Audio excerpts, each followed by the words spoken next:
at the edge of the table. You make a nice soft fist. Let's go. Make a nice soft fist.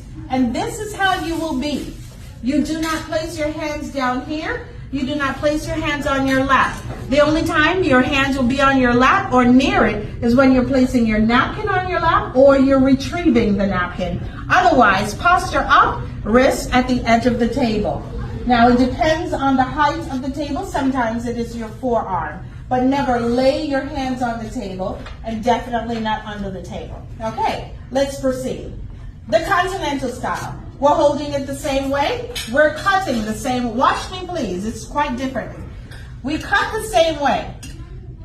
Now, after we cut, we then place our right wrist at the edge of the table. In the continental style, the knife is always in your right, fork in your left, okay?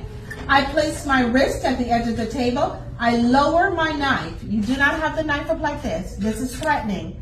Lower the knife. Then I pivot that piece in my mouth. We do not release the knife and fork until we're ready to pause, okay? So I cut. I finish cutting, rest my wrist, lower the knife, and pivot, okay?